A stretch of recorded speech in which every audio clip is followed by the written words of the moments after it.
(4월 22일) 월요일. 요새를 준비할 때. 이스라엘 남부에 위치한 마사다는 국립공원이자 성지로 히브리어로 산성을 의미하는 미스갑에서 유래한 요새란 뜻을 가집니다. 이 요새는 거대한 바위 절벽 사이에 왕궁처럼 솟아 있으며 지붕에서는 사방의 적을 감시할 수 있고 좁고 거친 협곡에 위치해 소수로도 방어가 가능했습니다. 로마가 이스라엘을 공격했을 때 마사다는 최후의 저항군이 몸을 숨기고 로마군의 포위에도 불구하고 2년 이상 버틸 수 있었던 곳입니다. 이 요새는 로마군의 침입 40여 년 전 이스라엘이 평온한 시기에 지어졌습니다. 평화로운 때에 왜 이렇게 견고한 요새를 지어야 하냐는 의문을 가진 사람들도 있었겠지만 바로 그 평화로움이 견고한 요새를 지을 수 있는 기회였고 결국 세계 최강의 군대를 상대로 오래도록 저항하며 독립을 위한 싸움을 벌일 수 있었습니다. 지금 우리 삶에 아무런 어려움이 없다면 감사한 마음으로 믿음의 요새를 준비해야 합니다. 주님을 향한 견고한 믿음은 형통할 때가 아닌 위기의 때에 빛을 발합니다. 사탄의 강교에도 끄떡없이 믿음을 지킬 수 있는 견고한 말씀의 요새를 마음에 세우십시오. 말씀. 여호와는 나의 반석이시요 나의 요새시요 나를 건지시는 이시요 나의 하나님이시요 내가 그 안에 피할 나의 바위시요 나의 방패시요 나의 구원의 뿌리시요 나의 산성이시로다. 찬송 204장 주의 말씀 듣고서. 오늘의 만나.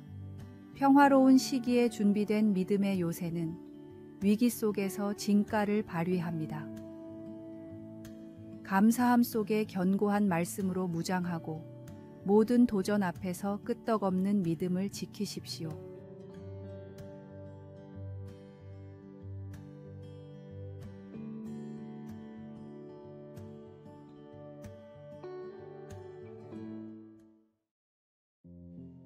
(4월 23일) 화요일.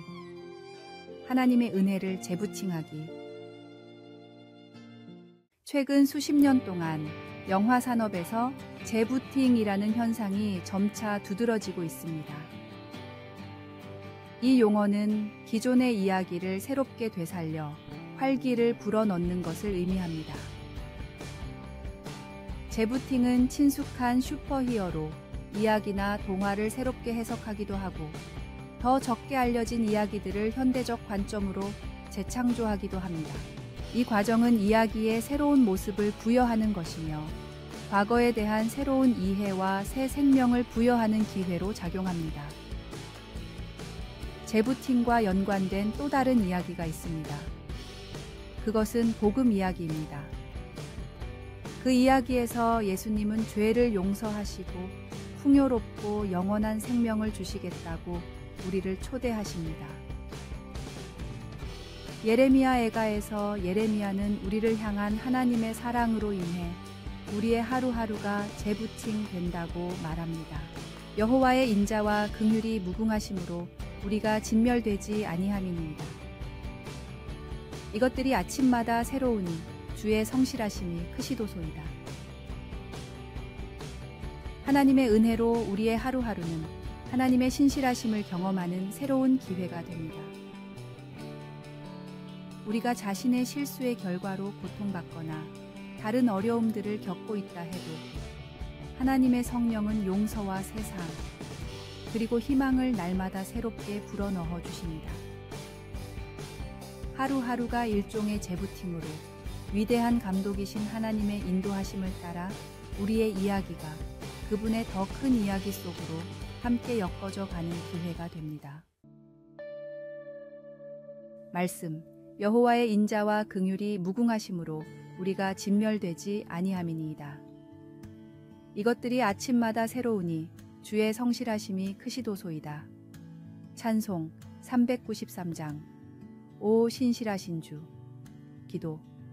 주님, 매일을 우리 삶의 새로운 시작을 선물로 주시며 당신의 긍휼과 신실함 속에서 우리가 새 희망과 용서를 발견할 수 있도록 인도해 주소서.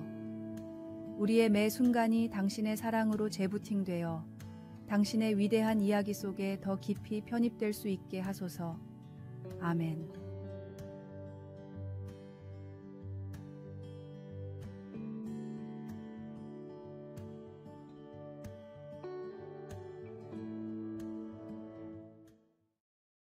(4월 24일) 수요일. 분을 다스리는 몇 초. 같은 범죄를 저질러도 우발적으로 저지르는 범죄는 계획적으로 저지르는 범죄보다 형량이 낮습니다. 생각해보면 홧김의 분을 참지 못하고 죄를 저지르는 사람이 참 많습니다. 분노의 감정은 그만큼 강렬합니다. 분노를 잘 다스리기 위해서는 어떻게 해야 할까요? 일본의 분노관리협회는 아무리 화가 나더라도 6초만 참으라고 권고하고 있습니다. 분노는 뇌의 전두엽에서 촉발되는 감정인데 보통 화가 났구나라고 느끼는데 6초가 걸리기 때문입니다. 6초가 지나면 이성이 작동하면서 화가 난 이유와 합리적인 해결책이 떠오른다고 합니다. 서울백병원 분노관리센터에서는 15초를 기다리라고 권고했습니다. 분노의 감정을 느끼고 사그라들기까지 평균적으로 걸리는 시간입니다. 분노 때문에 한 번의 기분 나쁜 일을 겪으면 15번의 좋은 일을 겪어야 상쇄될 정도로 분노의 영향은 오래 갑니다. 되도록 자기 자신에게도 다른 사람에게도 화가 날 일은 하지 않는 것이 가장 좋을 것입니다. 성경은 마음에 품은 분을 하루가 넘게 갖고 있지 말라고 가르치고 있습니다. 마음속에 차오르는 분노는 어쩔 수 없지만 주님이 주신 지혜로 그 분노를 지혜롭게 관리할 수는 있습니다. 분을 지혜롭게 다스리는 사람, 더 나아가 분을 품을 일을 만들지 않는 현명한 사람이 되게 해달라고 주님께 간구하십시오. 말씀. 분을 내어도 죄를 짓지 말며 해가 지도록 분을 품지 말고. 찬송 66장. 다 감사드리세. 오늘의 만나. 모든 일을 주관하시는 주님을 생각하며 모든 일에 감사하며 살게 하소서. 순간의 초를 다스려 생활에 적용해 봅시다.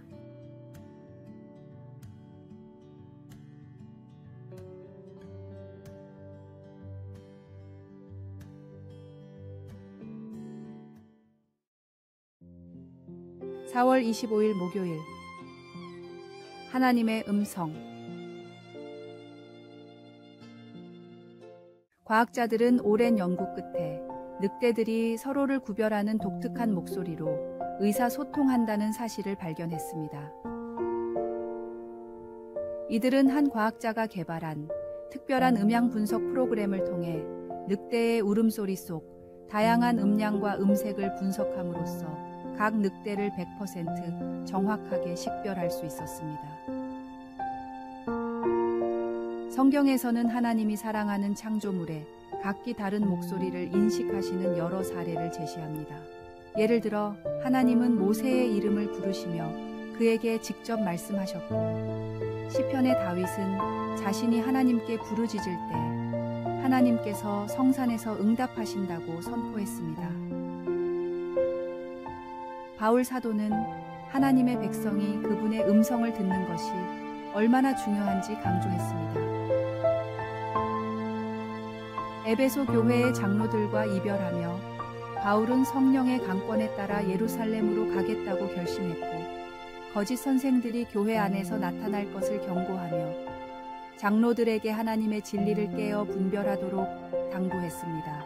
이 모든 것을 통해 우리는 예수님을 믿는 신자로서 하나님께서 우리의 기도에 귀 기울이시고 응답하신다는 것, 그리고 성령님이 우리에게 성경 말씀과 일치하는 하나님의 음성을 듣게 해주시는 능력이 있음을 알 수 있습니다. 말씀. 지금 내가 여러분을 주와 및 그 은혜의 말씀에 부탁하노니 그 말씀이 여러분을 능히 든든히 세우사 거룩하게 하심을 입은 모든 자 가운데 기업이 있게 하시리라. 찬송 195장. 성령이여 우리 찬송 부를 때. 기도. 하나님, 세상의 잡음이 저로 하여금 하나님으로부터 멀어지도록 위협할 때 하나님의 목소리를 알아듣고 순종할 수 있도록 도와주소서. 아멘.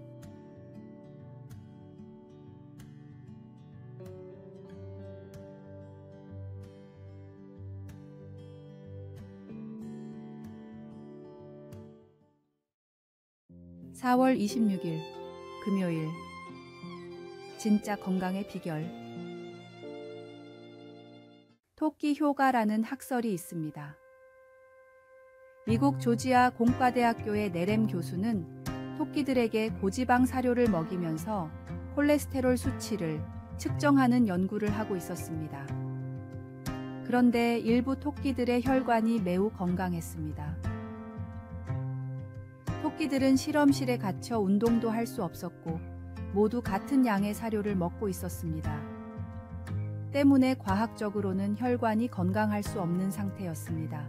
실험에 문제가 있다고 판단해 면밀하게 과정을 검토하던 네렘 교수는 놀라운 사실을 발견했습니다. 고지방 사료를 먹으면서도 혈관이 건강한 토끼들은 연구원들이 이름을 붙여 소중히 돌본 토끼들이었습니다. 같은 환경, 같은 사료였음에도 사람과 관계를 맺은 토끼들은 매우 건강했습니다.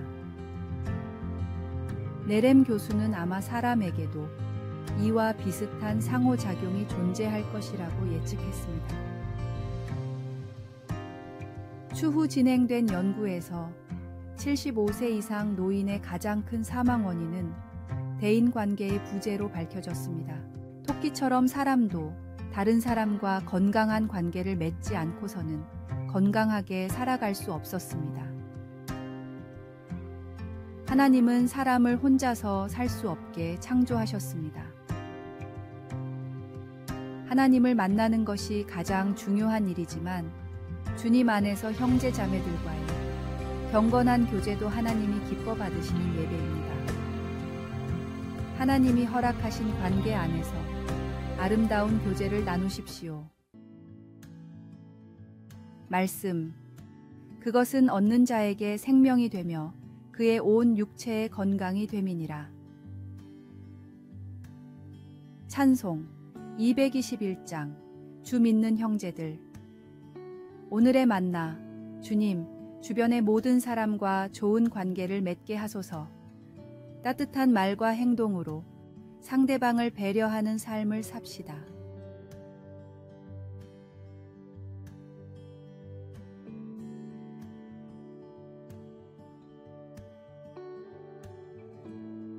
아래의 빨간색 글자 구독을 누르시어 더 많은 전도의 열매를 맺으시기를 기도합니다.